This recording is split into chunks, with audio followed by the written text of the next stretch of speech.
에스겔이 본 이상입니다. 오늘 이 말씀의 배경을 보자면 당시 바빌론 왕 느부갓네살의 2차 예루살렘 침공으로 인해서 나라가 완전히 황폐화되었습니다.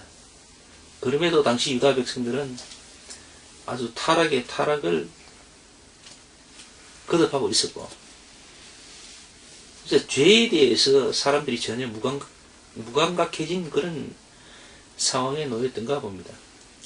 선지자를 통해서 계속해서 권면의 말씀, 또 참 장래에 그 죄에 대하여서 엄벌하신 그 하나님의 계획을 계속 선포를 했습니다. 그럼에도 불구하고 사람들은 전혀 개의치 않고 죄악 속에서 깊이 빠져 살고 있는 그런 상황입니다.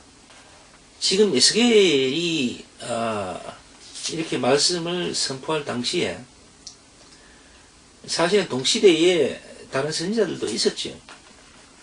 예레미야 같은 경우, 또 그 시대에는 다니엘과 사드락과 메삭과 아벳느고 이런 대단히 믿음의 용장들이 있었던 그런 시대입니다. 시대 배경은 그렇습니다.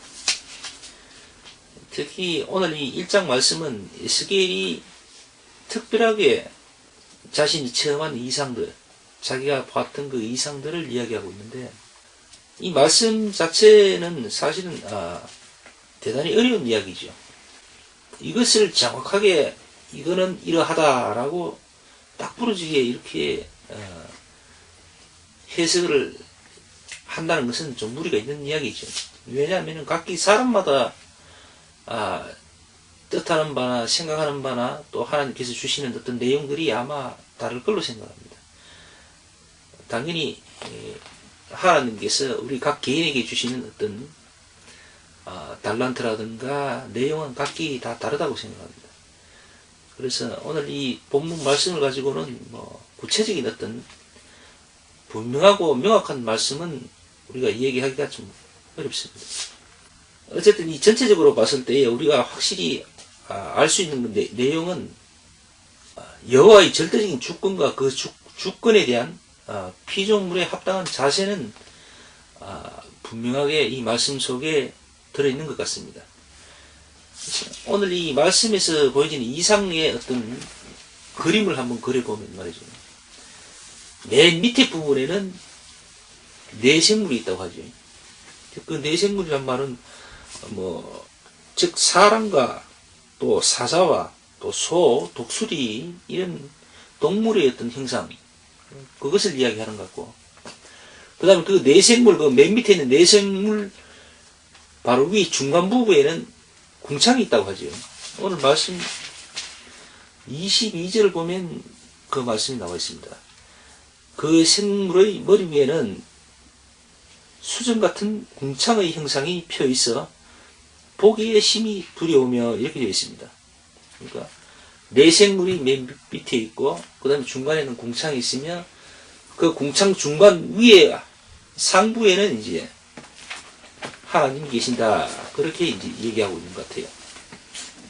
그래서 하나님의 말씀이 궁창을 통해서 사람과 피조물에게 전달이 되고, 그런 어떤 매개체를 지금 분명하게 이야기하고 있는 것 같습니다.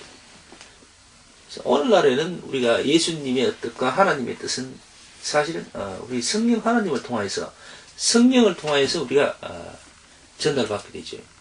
중간에 그 보혜사 성령님의 어떤 역할 부분이 없으면은 하나님과 우리와의 교통은 사실은 없다고 봐야 되죠. 그래서 과거 구약에도 이런 어떤 중간 매개체 어떤 계통의 어떤 부분이 분명히 있었던가 봅니다. 그래서 절대자, 그러니까 창조주와 피조물과의 어떤 관계 설정은 예나 전에나 과거 구약시대나 오늘 복음시대, 이 신약시대와 별반 다른 게 없는 것 같아요. 그러니까 절대 진리는 불변한다는 거죠. 그 부분을 오늘 이 말씀을 이야기하고 있겠습니다. 그래서 오늘 이 에스겔도 이런 이상을 보면서 하나님의 뜻을 받았습니다. 하나님의 뜻은 꼭 이상뿐만 아니죠. 여러 가지를 통해서 선지자들이 하나님의 말씀을 전달받고 그것을 당시 그 시대에 함께 했던 많은 사람들에게 전파를 했고 선포를 했죠. 불행하게도 이렇게 사람들이 타락의 시기에 접어들면은 하나님의 말씀이라 할지라도 사람들은 이미 그러니까 악신에 젖어들어 있기 때문에 마음의 문이 닫히고 귀나 눈이 아주 멀어버립니다. 그래서 바른 소리를 듣지를 못해요. 전달 받을 수가 없어요. 이미 가려져 있기 때문에.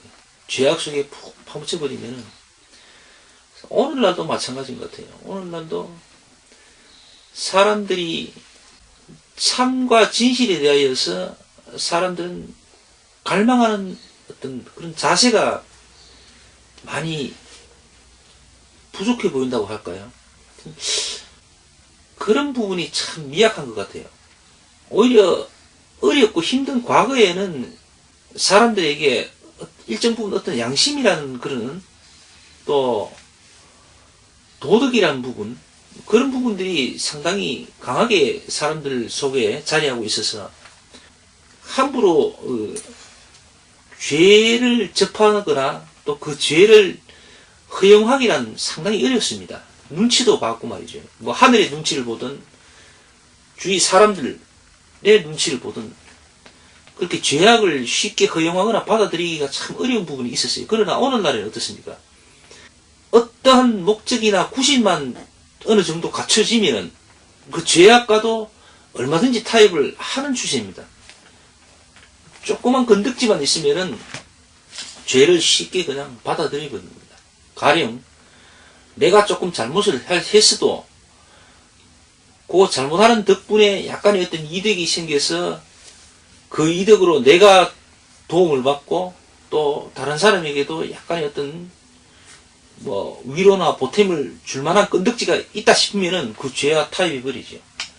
요즘 추세가 그런 것 같아요.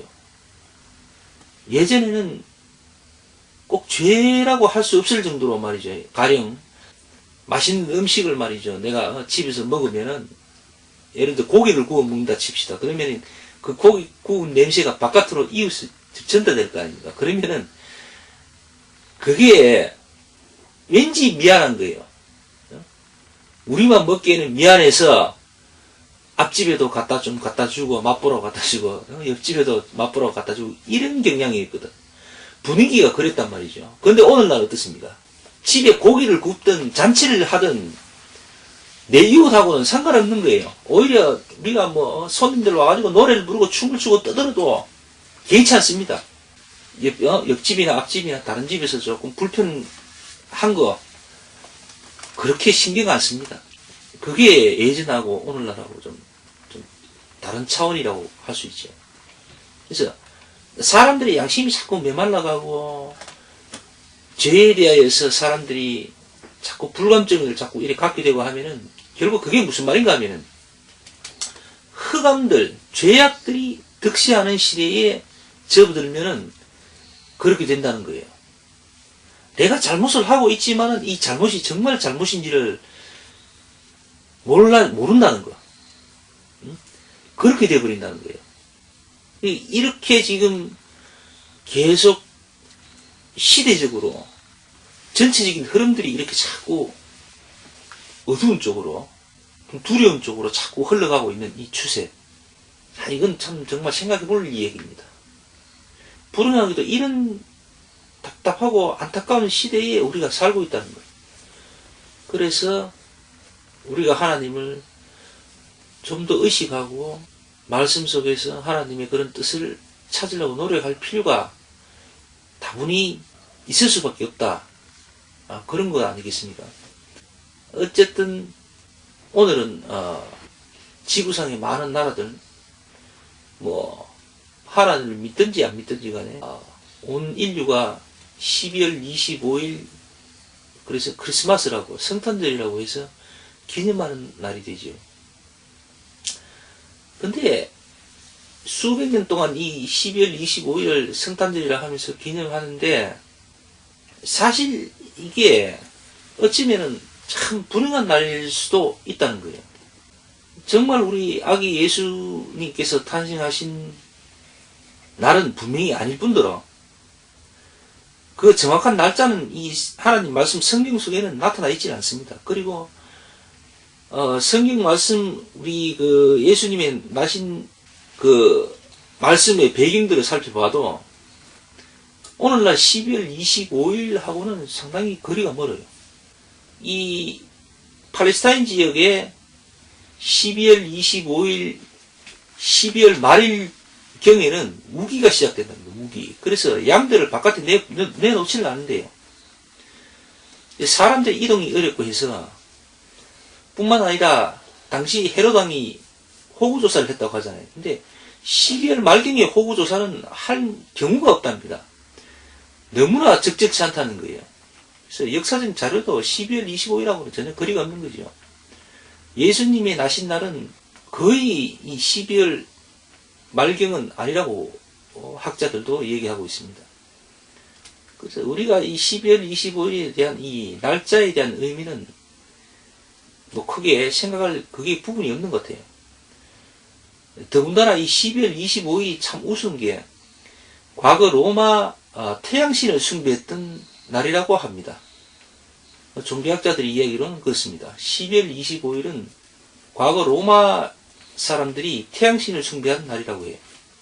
그래서 크리스마스라는 이 단어 자체도 솔직히 조금 문제가 있는 이야기인 것 같습니다. 그래서 제사에 관련된 이야기가 막 나오고 있고, 마스가 미사, 제사와 같은 어원으로 얘기하고 있죠.